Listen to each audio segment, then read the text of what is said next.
Hi friends, it's Dana here. It is harvest season and I think there's no better time to be at a farm than harvest season.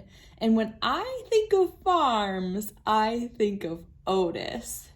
Otis is a tractor, and not just any tractor, but an old-fashioned tractor which has lots of personality, and his books are the best. And this one is the OG, the original Otis, and I'm gonna read it to you today. It is Otis by Loren Long. Here we go.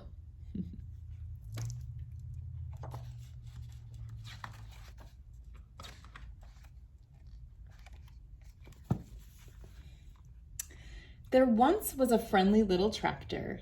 His name was Otis, and every day Otis and his farmer worked together, taking care of the farm they called home. Otis liked to work. But after working hard all day, Otis was ready to unwind and play. He would ride the rolling hills and skirt Mud Pond down by the corn. He would leapfrog bales of hay and explode through haystacks. On occasion, he would chase a rabbit or play Ring Around the Rosie with the ducks to the sound of his steady put-puff, puttity-chuff. And sometimes, at the end of the day, he would just sit under the apple tree and watch the farm below. Every night, tired but happy, Otis would putt-puff into the little stall in the barn that was all his.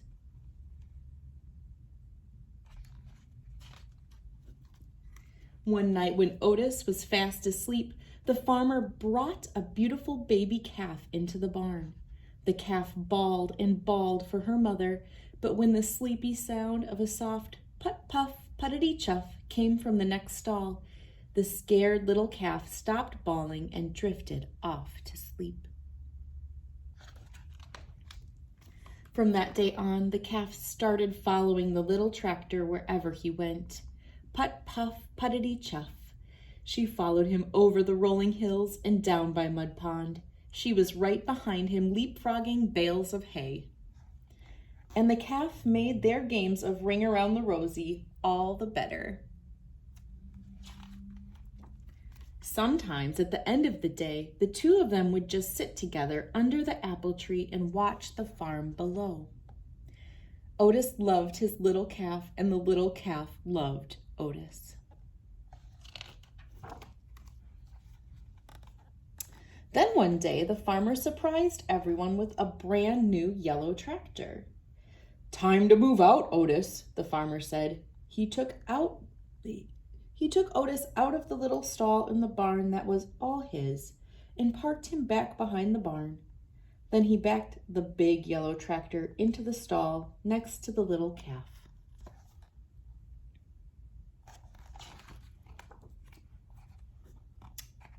But the little calf didn't like the big yellow tractor.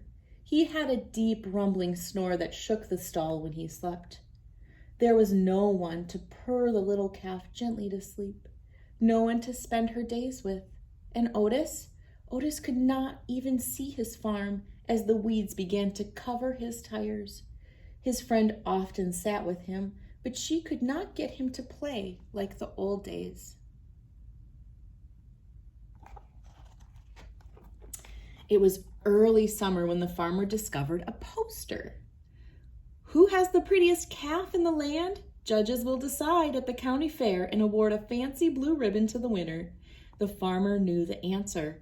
He would show the little calf. But on the morning of the fair, the little calf was nowhere to be found. She had wandered down to Mud Pond by the cornfield to cool off. When she waded into the muddy water, her feet sank. With every step, she sank deeper and deeper and deeper. The little calf was stuck in the mud.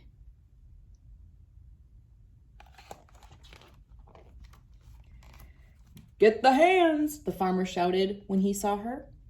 All the farmhands came running with their ropes, but the more they tugged, the more stuck the calf got.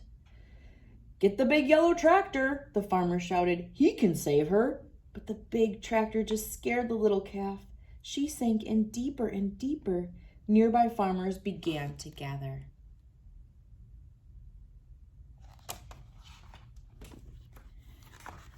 "Then call Fire Chief Douglas and the fire truck," the farmer shouted. "They can save our little calf." But the sight of the big red fire truck startled the little calf in even deeper. The farmer was fit to be tied. If the farm hands and the big tractor and even Fire Chief Douglas and his fire truck couldn't save the little calf, who could? Suddenly, the little calf's ears perked up. Over the hum of the growing crowd, there came a faint sound in the distance, a soft, rhythmic purr, put, puttity, chuff. The crowd turned and looked. The sound became louder, put, puff, puttity, chuff. And all at once, Otis put-puffed from around the barn. He turned and headed straight towards Mud Pond. Otis put-puffed down the rolling hill and pulled right up next to the muddy water's edge. The calf heard her friend's puttering purr and bawled.